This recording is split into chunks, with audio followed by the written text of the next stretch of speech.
Muy buenos días, tengan todas y todos ustedes. Sean bienvenidos a este primer taller para periodistas sobre el derecho a la información y la protección de datos personales. En primer lugar, me gustaría decirles que se informa a los asistentes que el edificio cuenta con la señalización, equipo y salidas de emergencia exigidas por Protección Civil para llevar a cabo evacuaciones ante cualquier tipo de eventualidades. Además, se cuenta con una brigada de Protección Civil. Voy a permitirme presentar a quien nos acompaña el día de hoy en el Presidium y agradecerles también su presencia. Está con nosotros la comisionada presidenta del Instituto Nacional de Acceso a la Información y Protección de Datos Personales, Jimena Puente de la Mora.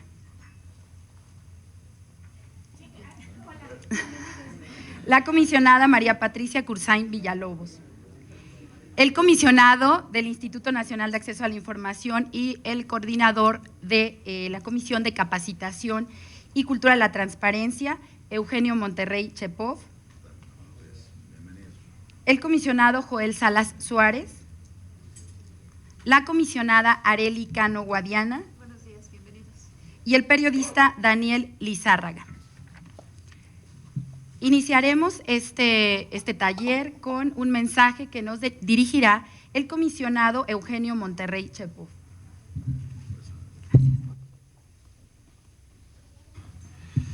Muchas gracias, muy buenos días, tengan todos ustedes, bienvenidos a las instalaciones del INAI. Saludo por supuesto a mis colegas con mucho aprecio, a la presidenta, doctora Jimena Puente de la Mora, Arely Cano, Joel Salas, Patricia Cursain. Y bueno, pues bienvenidos por supuesto, saludo especialmente a Daniel Lizárraga, así como a todos ustedes. La intención que busca este taller es ofrecer herramientas conceptuales de aplicación práctica que aporten a los participantes una perspectiva de los conocimientos básicos en torno a los derechos de acceso a la información pública y protección de datos personales. Temas que están francamente vinculados con el ejercicio de la labor periodística. Y creo que, solo a guisa de ejemplo, por supuesto, el trabajo de periodismo de investigación de nuestro amigo Daniel Lizárraga en parte se ha basado en la utilización justamente de las leyes de transparencia. Por ello, el INAI mantiene una larga tradición desde la fundación del entonces IFAI de acercamiento de nuestros temas con la actividad periodística. Y es por eso que recuerdo en alguna ocasión antaño que se cuestionó hasta dónde era útil el acceso a la información para el trabajo del periodista o del comunicador, sobre todo cuando los tiempos entre ambos extremos están desfasados. La respuesta obtenida, y que me parece adecuada, es que sin desconocer la rapidez con la que se pretende obtener una nota, los tiempos del acceso a la información nutren con documentos fidedignos al periodismo de investigación, con lo que se cumplen dos de los principios máximos de dicha labor, la veracidad y la objetividad. Por mi parte, yo agregaría a esa respuesta dos aspectos que la fortalecen. El primero es que el acceso a la información pública está hermanado con el derecho fundamental de los periodistas y de los medios de comunicación a informar, y ambas expresiones cobijadas por un concepto mucho más amplio, que es el del derecho de acceso a la información, o también conocido como el derecho a la verdad. Y el segundo aspecto consiste en que el día de hoy, poco a poco, se van emparejando los tiempos de las solicitudes de información con el principio de oportunidad periodística, debido a la rapidez que nos ofrecen las nuevas tecnologías. Y no solo lo digo yo, me permito citar al escritor y periodista español Luis María Anson, cuyos muchos méritos destacan ser, por supuesto, miembro de la Real Academia Española y dirigir en su momento distintos medios españoles como el ABC o el Imparcial. Y lo cito, me permito citarlo: el periodismo de investigación asume la parte más delicada y difícil en esa misión de defensa de la transparencia democrática, al sacar a la luz casos a menudo ocultos e invisibles por su propia naturaleza. Aquí cierro la cita. Por ello, una herramienta poderosa para el ejercicio periodístico es el acceso a la información, la que a mi parecer permitirá una comprensión más íntegra de los temas que se van a abordar en la nota, artículo o reportaje, así como de las fuentes de información y la presentación posterior de resultados mucho más firmes y sobre todo con un impacto en la realidad sociopolítica. No quiero cerrar, por supuesto, esta pequeña intervención sin agradecer la participación y nuevamente darles la bienvenida a los participantes.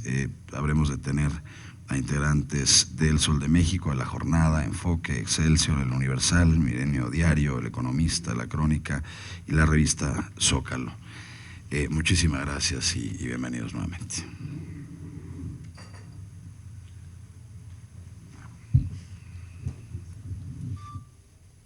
A continuación, la comisionada María Patricia Cursain Villalobos nos dirigirá unas palabras. Muchas gracias. Buenos días. Bueno, ya algunos de ustedes he tenido el gusto de saludarlos. Hago un saludo extensivo y quiero decirles que hay una frase que dice jalar patilla o hacer la barba. Lo que yo voy a decir, créanmelo, quiero ser amiga de ustedes, pero no es jalar patilla ni hacer la barba. Porque les quiero expresar la importancia que yo entiendo y que yo comprendo o asimilo de que ustedes estén en esta reunión con nosotros, con el INAI, con el instituto encargado de favorecer y de proteger el derecho de acceso a la información, además del de protección de datos personales, porque hacemos una muy buena mancuerna frente a la sociedad. Ustedes son los comunicadores y son nuestro vínculo también con la sociedad. Desde luego nosotros tenemos un contacto con aquellos que buscan nuestras atenciones, que buscan al instituto por medio de los recursos y por medio de las leyes para poder tener la satisfacción de sus derechos cuando los sienten violados o cuando sienten que están siendo atentados sus derechos. Pero esa es una relación, digamos, individual, no personal, desde luego, pero individual. Con ustedes es una información a la sociedad en general. Cada uno de los diarios, cada una de las revistas, por chiquita o por grande que sea, pues tiene un público lector. Y ese público lector de diferentes sectores de la población es igualmente importante. Para nosotros es importante el periódico que leen los medios financieros, como los que ven la fuente de penitenciaria, por ejemplo, o los que están viendo las diferentes fuentes de todos los que hay. Lo mismo da quien lea el periódico desde un escritorio muy elegante, con quien pueda leer los periódicos en el puesto de periódicos mismo, o no sé si todavía hay boleros en algunas calles del centro, que son además muy simpáticos, en los que también está el señor boleándose con sus periódicos, o también alguna dama que también trae zapatos que se les da su bolita. Entonces, es importante todo el grupo, cualquier núcleo de la sociedad. Entonces, para nosotros es muy importante que ustedes hayan accedido, que ustedes hayan buscado, porque no se les buscó a ustedes, sino ustedes a nosotros, el interés en conocer la legislación, el interés en conocer los pormenores del ejercicio de nuestras actividades. Y la verdad es que me da mucho gusto, porque yo siento que esto nos va a dar un reflejo muy importante, pero además pedirles, porque ustedes muchos lo hacen, algunos no tanto, es el de manejo de un lenguaje sencillo. Nosotros aquí tenemos que usar a veces tecnicismos. Los tenemos que usar porque la ley los determina, porque la ley así los refiere y nos vemos obligados a utilizarlos.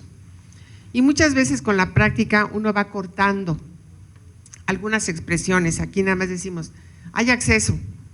¿Acceso a qué? Ya no lo decimos todo completo como acceso a la información y tal. Pero el PPD, espérate, ¿qué es el PPD? Entonces todo esto para nosotros que se va haciendo una rutina, cuando ustedes lo pueden traducir, cuando ustedes lo pueden decir con sus palabras, pues es muy importante porque a la población le llega la información completa. Y muchas veces los tecnicismos jurídicos son complicados, o hay palabras que parecen decir una cosa que no lo es porque en términos legales significa otra cosa. De manera que el hecho que ustedes estén aquí, a mí en lo personal, y estoy segura que a mis compañeros comisionados igual, porque lo hemos comentado, nos da mucho gusto, nos honra mucho el interés de ustedes en estar con nosotros y el interés que tienen en conocer más a fondo temas que además constantemente se van a modificar, puesto que viene muy importante el Sistema Nacional de Transparencia, que pronto estará funcionando, y porque tendremos otras leyes como la propia Ley Federal de Acceso a la Información, tendremos la Ley de Protección de Datos Personales en posesión de particulares, tendremos también la Ley General de Archivos, y todo esto va ayudando a aclarar. Hay una gran confusión en la sociedad en general, y yo les puedo platicar que inclusive entre abogados, yo soy abogada, pero muchas veces entre abogados, la confusión es que no, pero ley general y ley federal, pues ¿cuál es cuál y cómo es? Todo eso crea confusión en la sociedad. Y algo muy importante es que también los medios de comunicación no solamente son para personas adultas, sino que también hay jóvenes que ojalá cada vez leyeran más y más los periódicos. Bueno, todo esto solamente para decirles ya en concreto, muchas gracias por su interés, bienvenidos, muchas gracias por el apoyo que nos dan de conectarnos y de contactarnos con la sociedad a través de sus reportajes, a través de sus artículos, a través de su información. Muchas gracias y bienvenidos. Gracias, comisionada. A continuación, el comisionado Joel Salas Suárez nos dirigirá también unas palabras. Muchas gracias, muy buenos días a todas y todos ustedes. De verdad es un gusto para nosotros el poder tener la oportunidad dada esta coyuntura de una capacitación, poder emitir un breve mensaje. Desde que llegamos como pleno siempre tuvimos esta preocupación de poder, dada la inminente aprobación de una ley general, la aprobación de una ley federal que estableciera un piso mínimo parejo a todo lo largo y ancho del territorio nacional, poder tener una actualización con ustedes. Hay que recordar que ustedes jugaron un papel fundamental para la creación de la primera ley, en lo que pues todos sabemos se denominó el Grupo Oaxaca y que algunos de ustedes participaron. ¿Qué sucedió? Que bueno, pues muchas personas que formaron parte de este movimiento, que dieron origen a la ley, luego salieron de las redacciones. Y entonces en las actuales redacciones, quizás, y de cara a la reforma y a la ley que ya está en vigor, pues se requería de una actualización y un pleno conocimiento para que ese gran éxito y logro que muchos de sus periódicos, de sus diarios, de sus medios de comunicación lograron mediante el Ejecutivo Federal, al ampliarse la competencia que tendrá el INAI sobre los otros poderes y los otros niveles de gobierno, estas investigaciones se pudiesen realizar. Y yo creo que ese es el nodo, ese es el núcleo de este taller de capacitación. Su labor sin duda es fundamental porque son intermediarios claves, porque a través de sus reportajes son comunicadores no solo de la importancia que tiene el derecho, sino también de su promoción. Y ahí sí creo que en el momento en que ustedes se encargan de hacer básicamente tres cosas: verificar que la información que obligaciones de oficio esté y con eso alimenten sus propias investigaciones, le dan difusión y más ciudadanos pueden ejercer un control democrático sobre sus autoridades. Algo fundamental, y lo decía la comisionada Cursain, juegan un papel de traductores. Luego nuestras resoluciones, cuando ustedes piden información, son sumamente técnicas y ustedes hacen esta traducción en un lenguaje sencillo para que el ciudadano vea la importancia que tiene el ejercer el derecho de acceso a la información para acceder a otros derechos. Y bueno, sin duda, al generar sus reportajes y publicarlos, lo que hacen es que posibilitan que el conocimiento y lo que está detrás de la información que difunden pueda detonar procesos reales de rendición de cuentas. Con la nueva ley, y dado que el instituto va a tener capacidad de segunda instancia, creo que se va a abrir una gran oportunidad para ustedes en el ámbito subnacional.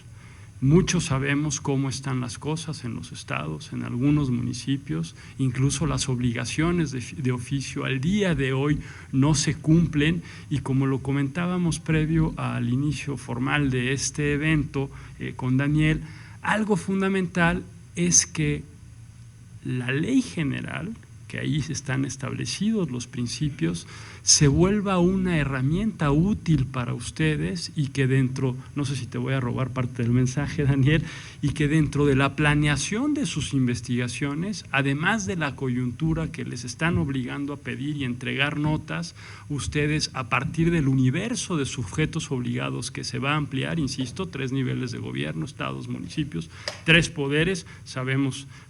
Incluso ahí está el 13º transitorio, ¿no? De la propia ley en relación al legislativo, poco sabemos del judicial, puedan ir planeando ustedes sus investigaciones y qué mejor que poder no solo tener una capacitación en términos de qué es lo que está establecido en la ley, sino una asesoría permanente por parte del instituto si es que requieren la identificación o la precisión al momento de formular un recurso de revisión. Creo que en su labor hay un tema también, la revolución en las tecnologías de la información, la inmediatez de la comunicación a partir de las redes sociales y la distancia o el tiempo que existe ejercer a plenitud el derecho.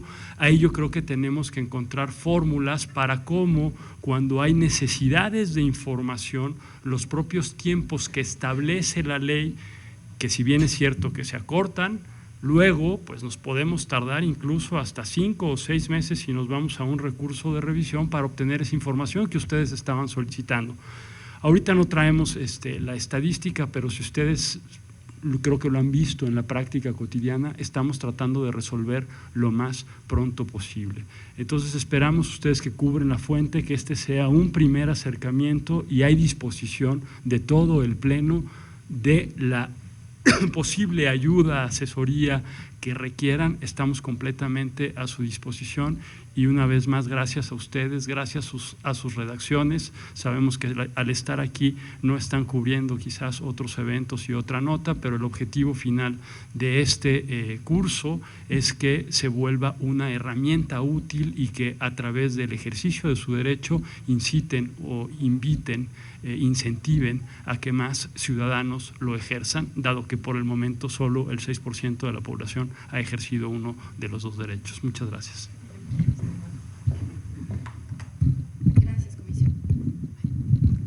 Gracias, comisionado. A continuación, la comisionada Arely Cano Guadiana. Sí, muchas gracias, muy buenos días. Muy breve, creo que ya suscribo lo que ya comentaron mis compañeros. Decirles pues, bienvenidos, esperamos que este curso de que abarca 2 días pues les genere a ustedes una expectativa mayor. Para nosotros, para el instituto, ustedes los medios son aliados estratégicos para comunicar de mejor manera nuestras decisiones. Seguramente en el Pleno, públicamente, a veces somos un tanto técnicos y quizá no logremos proyectar desde un punto de vista del lenguaje más sencillo, más simple, aquellas decisiones que para algunos impacta en lo individual, pero que algunas decisiones tienen una repercusión colectiva y de beneficio social, las decisiones que se toman por parte del instituto. Creo que esto surge y creo que vamos en la coyuntura, porque la parte de los comunicólogos y los que nos encargamos de esta materia de acceso a la información, pues han ido constantemente los 2 ámbitos en permanente comunicación. Pues el derecho de acceso aquí en México surge particularmente por un grupo interesado de académicos y de comunicólogos de tratar de poner en la esfera pública un derecho fundamental que era el de informar y ser informado, y ustedes creo que son actores estratégicos para lograr esos objetivos. Lo que se pretende con este curso es brindarles algunas herramientas que dicen algunos, porque luego nosotros también nos hemos advertido a lo largo de la substanciación de recursos o de solicitudes, cómo preguntar para que a su vez las autoridades no dejen ningún recoveco en prevenir o en decir es que tu respuesta a tu pregunta no fue clara y entonces pues no desahogan la prevención y entonces por tanto pues no hay desechamiento de la solicitud y no tienen esa consideración de suplir un poco la eficiencia de la solicitud. Entonces, que este curso lo que queremos es que ayude o contribuya desde un punto de vista muy sencillo, muy técnico, cómo preguntar. Y no solamente, decía el comisionado Salas, no solamente que ayude a este proceso de entregar una nota específica, sino sé que muchos de ustedes no solamente son reporteros que ya en sí el decir que son reporteros ya tiene una cualidad profesional, sino también cómo logramos hacer ese periodismo de investigación que tiene una repercusión mayor de análisis a través de solicitudes de acceso. Últimamente hemos visto que muchos de ustedes sustentan su trabajo en solicitudes de información, en datos oficiales que les da las propias autoridades públicas, y a veces ustedes mismos evidencian a la autoridad, porque por un lado les dicen una cosa y esa misma información se la preguntan a otro sujeto obligado que está vinculado con la información y les contestan totalmente distinto a lo que les preguntó el otro sujeto, cuando debería de haber pues cierta armonía y sistematización en esa información. Entonces, esperemos que este curso logremos transmitir desde un punto de vista muy sencillo, muy práctico, cómo pueden preguntarle a la autoridad para obviamente fortalecer su quehacer periodístico, pero también cómo logramos de alguna manera pues hacer un pasito más de labor de investigación en temas pues relevantes, importantes, que pues es de un beneficio colectivo. Créanme que ustedes han marcado pauta en muchos de los temas que ha propiciado que el Instituto, como un órgano garante de derecho, marque tema fundamental, y tenemos muchos temas que a raíz de solicitudes que hacen periodistas hemos puesto en la agenda pública los temas. Entonces, pues queremos que nos ayuden a contribuir. Digo, es lamentable que el INAI tenga que entrar a través de un recurso a analizar estos temas, cuando desde que ustedes hacen la solicitud a la autoridad se debería de satisfacer el ejercicio del derecho y no tardar 6 meses, 1 año. A veces estaba yo escuchando ahí una nota que después de 1 año se pudo satisfacer el ejercicio del derecho de un periodista para que sacara su nota actual. Ahora, el tema sigue siendo de coyuntura porque desafortunadamente hemos tenido temas bastante violentos que han transgredido derechos humanos y que los temas siguen en agenda lamentablemente, pero bueno, que el derecho de acceso pues sirva para beneficio de ustedes, de nosotros y de todos, y no solamente es acceder a la información, creo que también el derecho lleva consigo que estemos informados, pero también que brindemos información certera. Entonces, pues ojalá que el curso cumpla con la expectativa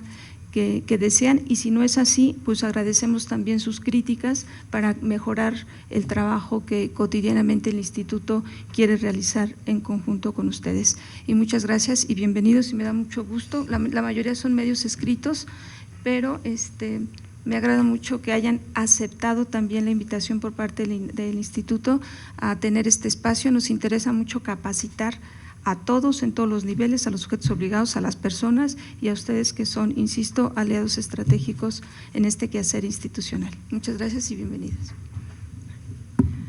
Muchas gracias. A continuación nos dará un mensaje el periodista Daniel Lizárraga, del cual me voy a permitir leer una breve semblanza curricular. El periodista estudió comunicación en la FES Acatlán de la Universidad Nacional Autónoma de México. De abril del 2012 a marzo del 2015 fue coordinador de información y de investigaciones especiales de la primera emisión de MBS Radio, conducida por Carmen Aristegui. De 2010 a 2012 fue subdirector de información del diario digital Animal Político. De 2005 a 2010 fue reportero de la revista Proceso para casos de corrupción y rendición de cuentas. También fue reportero en la revista de El Universal, el diario Reforma y para Radio Red. En 2011 obtuvo mención honorífica en la Conferencia Latinoamericana de Periodismo de Investigación por la serie de 5 reportajes titulada El Patrimonio de Felipe Calderón, publicada por la revista Proceso. En 2008 ganó el primer lugar en la convocatoria para libro reportaje de Random House Mandadori. El proyecto concluyó con la edición del libro La corrupción azul, publicado en 2009, que trata sobre actos de corrupción y despilfarro de recursos públicos en los periodos de transición presidencial. La columna vertebral de la investigación fue el uso de solicitudes de acceso a la información. Es autor del reportaje Los vuelos de vigilancia, esta es la transparencia, que formó parte del libro editado en mayo del 2012 por la organización no gubernamental Global Integrity, que compiló investigaciones de todo el mundo como parte de su reporte anual de corrupción y rendición de cuentas. Ha sido jurado del Premio Periodismo Investigativo y Acceso a la Información Pública, convocado por México Infórmate y Fundar. Ha impartido talleres en diversos países de Latinoamérica y en Estados Unidos. Le cedo la palabra a Daniel Izárraga. Hola, ¿cómo están? Gracias por la invitación. Normalmente yo estoy del otro lado, así que me siento un poco extraño. Pero bueno, me da gusto estar aquí porque es una nueva etapa de este instituto y pues me gusta la disposición a acercarnos hacia nosotros, hacia los reporteros. Creo que una de las, escuchándolos, y hace rato lo comentaba, una de las características que ha tenido quienes los antecedieron en este puesto, es que eran o han sido en su mayoría comisionados muy cercanos a los reporteros. Es decir, no lo digo en un sentido de complicidad, sino que estaba perfectamente claro que jugamos a lo mismo.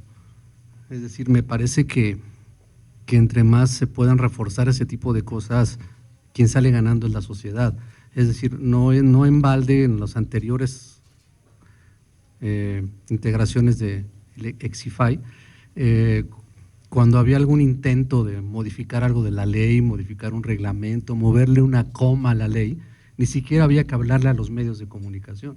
Evidentemente todos lo sacaban, incluso muchos de los más importantes diarios, en la portada, y eso provocaba una gran presión política que no pasaba ninguna reforma. Digamos, de ese tamaño era un poco la comunicación y después el tener claro, hacer sentir a los medios de comunicación que este instrumento es su herramienta de trabajo y que tienen que defenderlo. Eso me parece que es fundamental en los medios de comunicación, independientemente de la habilidad que tenga cada uno de nosotros para preguntar lo que querramos.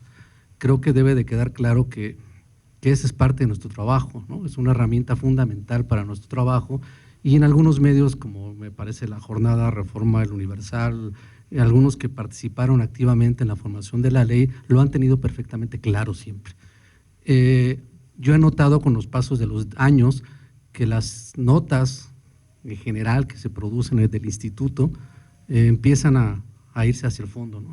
Empiezan a irse a las páginas hacia atrás, ya no ocupan las primeras planas, y eso me ha llamado mucho la atención de los últimos años, pero me parece que estamos ante una especie como de adormecimiento, ¿no? De adormecimiento de los datos que salen de aquí, y yo en mi particular punto de vista creo que tiene que ver mucho con la forma en que los presentamos, pero ese es asunto de nosotros, no de ustedes, ¿no? Entonces ya habría que ponernos a pensar cómo le hacemos para volverlos a realzar. Miren, la verdad es que esto es muy importante porque me parece que nosotros vivimos en un país donde no tenemos una tradición de periodismo de investigación. Las unidades de investigación en este país se cuentan con los dedos de una mano, y digo unidades de investigación, estoy hablando de grupos que se dedican a investigar algo durante 6 meses en adelante, como marcan los cánones por lo menos de la Fundación García Márquez. Y bueno, en ese sentido nosotros hemos tenido un desarrollo muy desigual, es decir, tuvimos una primera ley desde la primera que ha sido muy buena y reconocida a nivel internacional.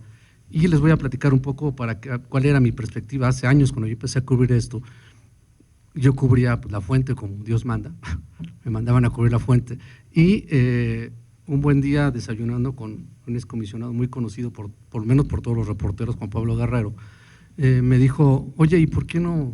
También estaba María Marván, ¿y por qué tú no haces solicitudes? Y yo me le quedé viendo así, ¿cómo? O sea, yo también puedo. Sí, es que así le hacen tus colegas en otros países. Y sí, me contestan. Sí, también, así como ves las otros. Estoy hablando de la prehistoria, ¿no? Y a partir de ahí empecé a hacer cosas y me empecé a dar cuenta que el juguetito me llevaba a la primera plana, ¿no? Aparte de que estaba sacando cosas en ese entonces en el periódico Reforma. Lo que me empecé a dar cuenta con el paso de los años es que se empezó a crear una especie como de formación en nosotros. ¿Cuál era esa deformación? Que creíamos que el hacer, como yo comprenderé, 500, 600, 700, ya no me acuerdo cuántas solicitudes de acceso a la información, automáticamente te convierte en investigador periodístico. Eso es absolutamente falso. Es decir, imagínense un cuerpo que tenemos una pierna larga y bien desarrollada, que es todo este sistema de transparencia y de rendición de cuentas, y metodológicamente hablando de metodología de investigación periodística, tenemos una piernita así de chiquita.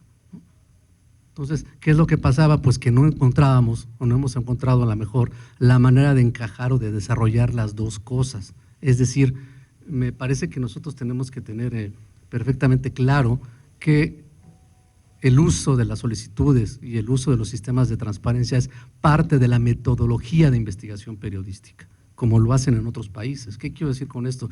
Nosotros en la actualidad tenemos una caja de herramientas, digamos, apelando al oficio, como decía el Gabo, tenemos una caja de herramientas para trabajar algo, ¿no? La abrimos y tenemos muchos instrumentos.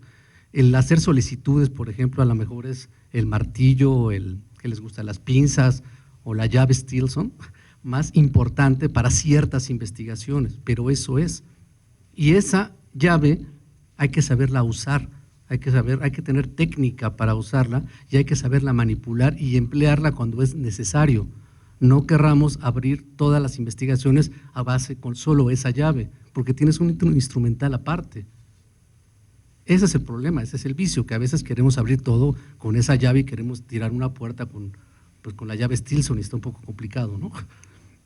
Es un poco la paradoja como yo la veo.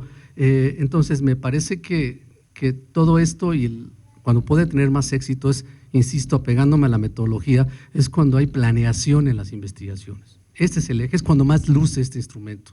Estoy hablando de instituciones de largo aliento, de segundo grado, como técnicamente se llaman, que son investigaciones que llevan de 6, 1, 2, 3, 4 años en adelante. Es cuando más luce este instrumento, pero también hay otras cosas que muchos reporteros ya acá tienen la habilidad, que es darle un giro diferente a la nota del día, o a lo mejor un ángulo diferente 2 o 3 días después de que sucede algo. Me parece que son como las 3 grandes pies que puede tener el acceso a la información. Y bueno, en esta técnica de hacer solicitudes, un poco en los talleres que yo doy me detengo cuál ha sido mi experiencia y cómo le hago para engañar al gobierno con lo que estoy buscando. Incluso a veces los comisarios no saben ni por qué pregunto eso, que no tiene por qué saberlo, digo, con todo respeto, ni el gobierno mucho menos, pero independientemente de esa técnica o las técnicas que hemos podido desarrollar,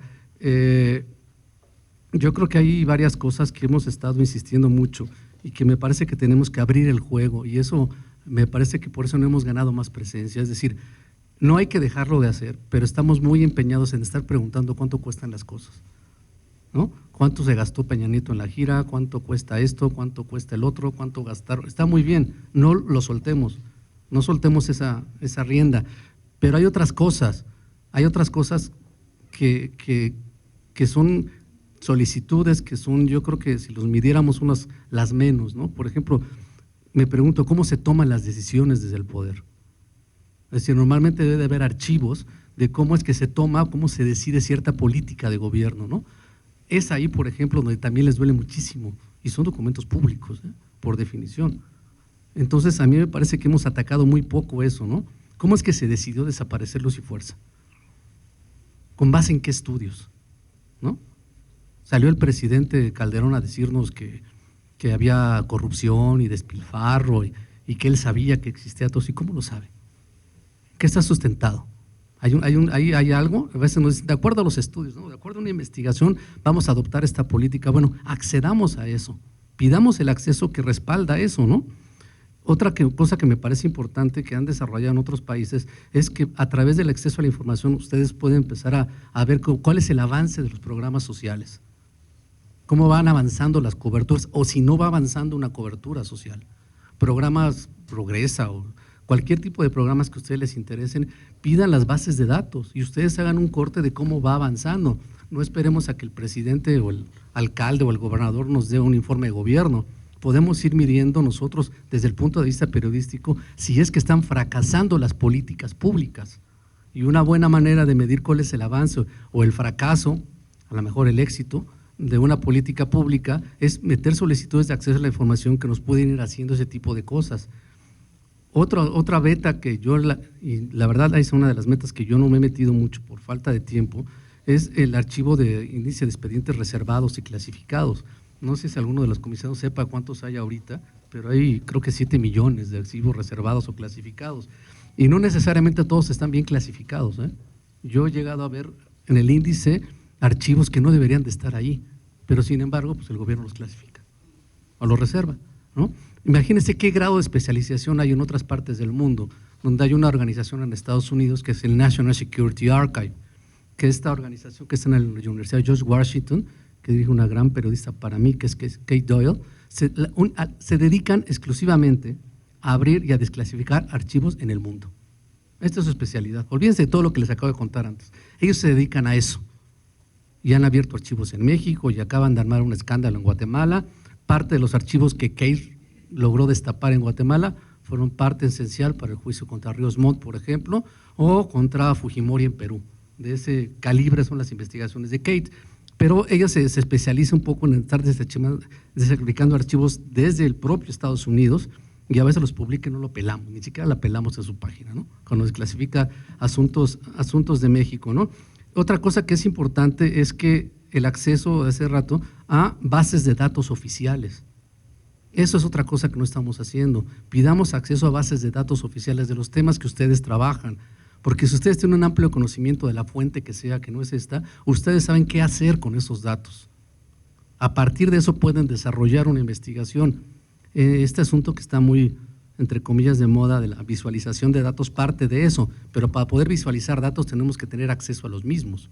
Y una buena manera de tener acceso a datos oficiales, pues a través del acceso a la información. A final de cuentas, creo que lo que ha servido el acceso a la información, o lo que sirve, es fundamental entenderla, que sirve para probar, para documentar una hipótesis, que es parte de lo que decía de la metodología.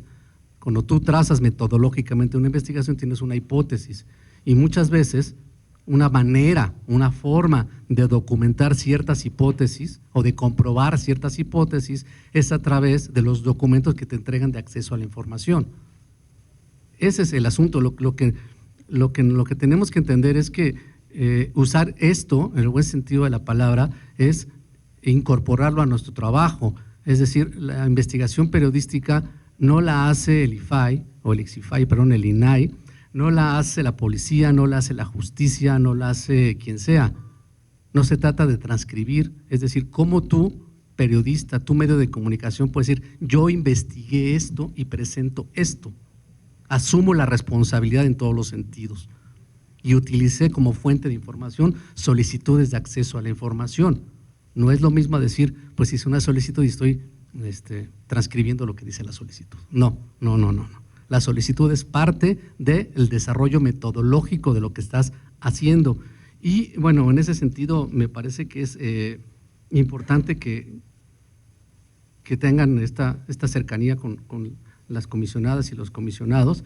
Insisto, no hablo de complicidades, pero sí es muy importante entender que a veces o muchas veces jugamos a lo mismo, y en virtud de que hagamos mejores solicitudes de acceso a la información, pues vamos a forzar a los comisionados y a las comisionadas a que hagan mejores resoluciones o que encuentren los caminos para abrir información pública, ¿no?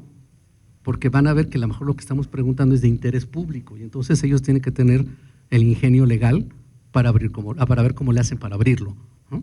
Ese es el asunto, pues forzar, empujarlos a través de buenas solicitudes a que hagan decisiones de ese tipo, como ha sucedido con otras integraciones de los otros comisionados, que a veces nomás se nos quedaban viendo y movían la cabeza como diciendo, qué bronca me acabas de meter, ¿no?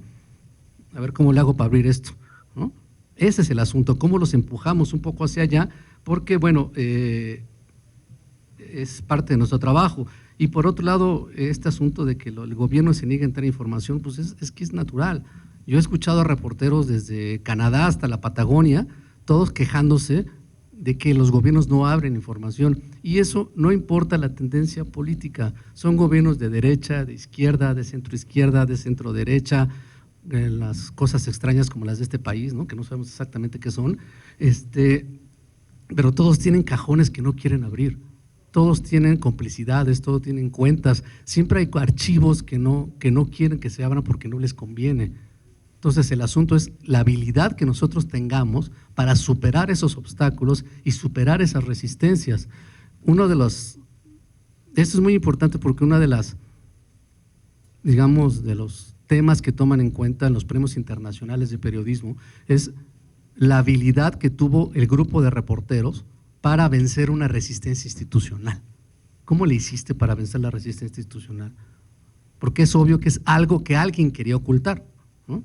Y la habilidad del reportero fue romper ese cerco en torno a cierta información para darla a conocer. Ven y cuéntanos, dicen cuando ven tus trabajos, cómo le hiciste para romper eso que lo tenían oculto. Y a veces una herramienta para hacerlo es el acceso a la información. Pero, insisto, desde mi punto de vista, la manera en que más luce es hacerlo con planeación, y se los digo pues por experiencia, porque esto generalmente no es, cuando tiene mejores éxitos, no es de ocurrencias, ¿no? De estar sentado y decir, ¿qué pregunto? ¿Qué se me ocurre? Ya se me acaba de ocurrir algo que va a sacudir a la opinión pública, ¿no? Y luego te metes a Google y resulta que ya lo publicaron 4 antes que tú, ¿no? O ya lo preguntaron antes que tú. O sea, no va por ahí, ¿no? O sea, no es ocurrencias, insisto.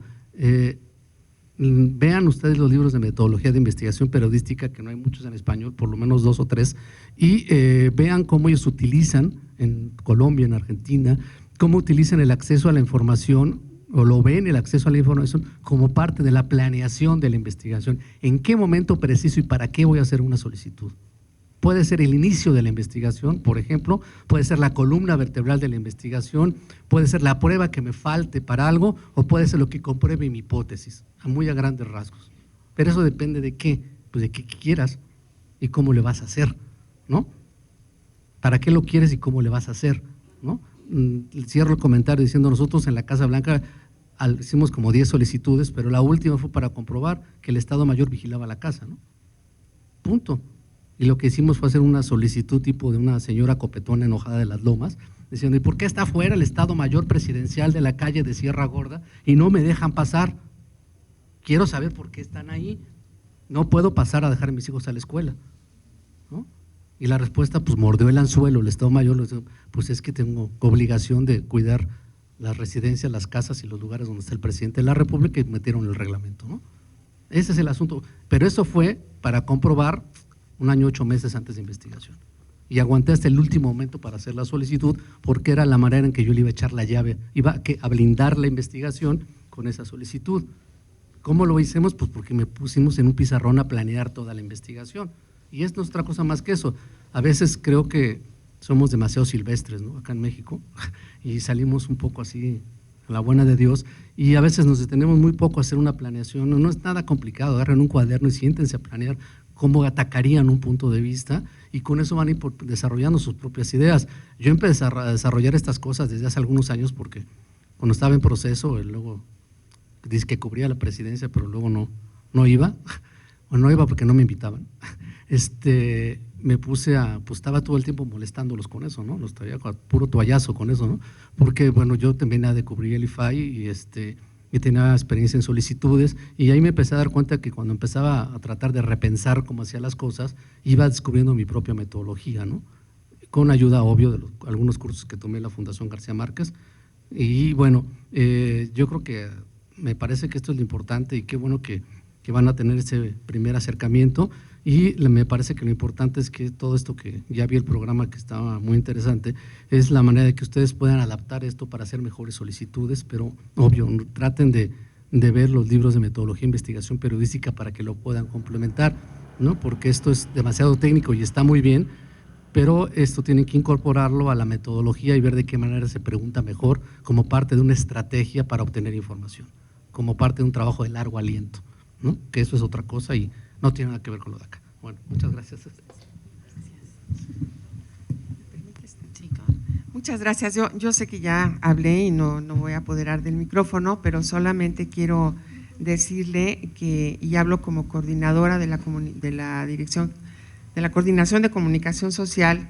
Ustedes saben que aquí en el IFAI los comisionados nos hemos de una cierta manera dividido algunas funciones para formar comisiones en las que podamos trabajar lo cual no quiere decir que en cada comisión integrada por 3, un coordinador y 2 que lo acompañan, no quiere decir que los demás comisionados no participen de ninguna manera, ni tampoco las decisiones se toman en una coordinación, sino que la decisión se toma por el Pleno del IFAI en todos los casos, como un órgano colegiado que somos. Pero en este caso a mí me consideraron los compañeros como coordinadora de la Comisión de Comunicación Social. Y por lo que usted ha dicho, yo le quiero decir que el ingenio legal, el ingenio lo tenemos hasta atendemos el ingenio legal en que tenemos la limitación de las leyes. Ahí sí no podremos ir más allá, pero por supuesto que nuestro interés fundamental es el de abrir y el de de tener el principio de máxima publicidad siempre en el actuar y en la mente de todos nosotros. Claro que a veces es difícil ponderar, pero por eso tenemos la oportunidad de que cuando hay alguna información que se supone que es reservada o que es confidencial, tenemos entonces algún acceso a las documentaciones, tenemos acceso para pláticas más directas con el sujeto obligado o con sus dirigentes para poder hablar de lo que sí se puede, y nuestro interés, tengan ustedes la seguridad, es de abrir lo más que se pueda toda la información como una casa de transparencia absoluta y con una gran conciencia de nuestra responsabilidad. En la medida en que nosotros nos mantengamos cercanos, y yo en lo personal quiero decirles que en cualquier momento mis teléfonos, mi correo electrónico y las puertas de mi oficina están a su disposición para cualquier información, y que también nosotros mantendremos directamente con la Dirección General de Comunicación Social una relación más constante para que podamos tener también y conocer las inquietudes de ustedes en algún momento y que se mantengan también ustedes siempre informados. A nosotros también nos interesa mucho, don Daniel, estar en la primera plana, no como personas, me refiero a la institución, me refiero a la actividad que realizamos, porque una de nuestras intenciones fundamentales es de que la sociedad tenga credibilidad. A México nos hace falta mucho reforzar la confianza, abrir los canales de confianza, eso es algo muy importante. Entonces, en la medida en que esto sea posible para nosotros conforme a la ley, tengan ustedes la seguridad de usted, don Daniel, también, y qué bueno que nos expresa esas inquietudes, porque tendremos más cuidado para que estemos con mayor comunicación y tengan ustedes información que pueda llegar también a la primera plana, como usted dice, hecho a través de un sistema de información de investigación que habla de un periodismo profesional como el que todos ustedes que están aquí presentes lo realizan. Gracias. Gracias. Bueno, para finalizar con este acto inaugural, le pedimos un mensaje y la declaratoria de inauguración a la comisionada presidenta del Instituto Nacional de Acceso a la Información, Jimena Puente de la Mora. Muchas gracias, Arminda. Bienvenidas y bienvenidos cada uno de ustedes. Saludo a los integrantes de esta mesa. Daniel, bienvenido. Patricia, Joel, Areli, Eugenio, Arminda. Y cada uno de ustedes, para el INAI es fundamental la presencia y este tipo de eventos de capacitación en materia de transparencia y también de datos personales. Lo primero que quiero hacer, y bueno, me sumo al beneplácito de lo expresado en esta mesa por este tipo de eventos, pero también quiero reconocer la labor fundamental que realizan cada uno de ustedes para el acceso a la información y la transparencia, para esas 114,000 solicitudes de información que reportamos el día de ayer en la comisión permanente como integrantes del pleno de este INAI. Cerca del 8% de esas solicitudes son reportadas como personas que tienen algo que ver con los medios de comunicación. Esto es fundamental. Ya lo decía el compañero Joel, solamente el 6% de la población mexicana ha hecho uso de este derecho. ¿Qué es lo que queremos en el INAI? ¿Qué es lo que buscamos en el INAI? Que cada vez más personas, más mexicanas y mexicanos hagan uso de este derecho, en cualquiera de sus formas. Efectivamente, la transparencia, una parte es el periodismo de investigación, en que Daniel lo concuerdo y estoy de acuerdo perfectamente, una parte es las solicitudes de la información y otra la metodología. ¿Cuál metodología? Depende a la hipótesis que se quiere investigar y es un asunto muy complejo. Pero ¿qué pasa con la necesidad de la gente de conocer? ¿Qué podemos tener? Porque me parece que en la vida democrática de nuestro país hay dos instrumentos y este 2015 es fundamental. La Ley General de Transparencia, por una parte, y el Sistema Nacional Anticorrupción. La Ley General de Transparencia, ¿en qué sentido? ¿En qué nos va a repercutir como mexicanas y como mexicanos que en lugar de 17 obligaciones haya 48 en los portales de transparencia? ¿Qué va a pasar con aquella autoridad, y ya nos comentaba Daniel, que no cumpla? ¿Qué hacemos? ¿Tenemos más facultades o menos? ¿Qué va a pasar con los medios de comunicación cuando nos enteremos, ¿no? También, y como instituto, que no se están cumpliendo esas obligaciones? ¿Qué va a pasar? Y ya lo platicábamos también antes de iniciar este evento, con los estados de la República, porque claro, una parte fundamental de que llegue la transparencia con ese piso parejo son los estados, pero también los municipios que no cuenten con esa tecnología. Hay muchas cosas, ya lo veíamos en la información reservada y clasificada. En el artículo 108, y yo también soy abogada, entonces generalmente tenemos diferentes perspectivas de acuerdo a la formación que tengamos. En el artículo 108 señala: en ningún caso se podrán clasificar documentos antes de que se genere la información y deberá de existir prueba de daño. Bueno, ¿y esa prueba de daño en qué consiste? ¿Cómo se hace? ¿Está bien hecha o no? Si tenemos dudas, podemos acudir a dónde, cuánto tiempo tenemos, cuánto tiempo tiene la institución para contestar. Me parece que la rendición de cuentas efectiva, real para todo el país, los medios de comunicación son un papel fundamental. Me iría a la transparencia no solamente porque veo obviamente amigas y amigos de La Fuente que son ya conocidos y que además nos da mucho gusto porque en el seguimiento de las entrevistas se acuerdan exactamente lo que nos preguntaron. Y nosotros también, ¿eh? Entonces, a la siguiente entrevista ya dice: oiga, comisionada, comisionado, ¿se acuerda de esto? ¿En qué van? Y eso nos da mucho gusto. ¿Por qué? Porque ahí está un tema de interés. No solamente la transparencia en el periodismo de investigación, sino la transparencia como eje transversal. ¿De qué me va a servir a mí conocer un poquito más de cuál es la nueva realidad y de cómo influye este nuevo marco normativo? Y eso me parece muy importante. Ya hablaba también del Sistema Nacional Anticorrupción. Durante mucho tiempo nos preguntaron a nosotros institucionalmente qué pasaba si se encontraba durante esta investigación algo que no debería de haber sido. Y hasta ahora no existían mayores herramientas. ¿Qué pasa ahora con el Sistema Nacional Anticorrupción? Va a haber esas herramientas y el INAI forma parte. Entonces, bueno, tenemos un momento muy especial como país. Estamos total y absolutamente convencidos de que queremos como institución un México más abierto y un México más transparente, que no solamente identifiquen al INAI, primero que la gente sepa que el IFAI se transforma al INAI, porque bueno, pues estamos en esa transición, ¿no? Porque la gente obviamente nos siguen diciendo IFAI porque es lo más conocido, que no solamente nos identifiquen como acceso a la información, sino también datos personales. Ya lo veíamos que muchas notas y la cobertura también de parte del informe que se rindió ante la permanente, bueno, pues algo que llamó mucho la atención fue las multas, ¿no? ¿Qué pasa con ese proceso también en datos de empresas o de particulares que manejen información? Y bueno, pues reiterarles que cada uno de ustedes son bienvenidos al instituto, que juegan un papel fundamental para la difusión de estos derechos entre la población y sobre todo que nos vean como un aliado. ¿Por qué? Porque queremos lo mismo, queremos que México sea un país más transparente. Muchas gracias. Gracias, pues con la intervención de la comisionada presidenta damos por terminado esta primera parte. Vamos a despedir al presidium y volvemos con el tema 1 sobre introducción que nos hará favor de dar el director general jurídico.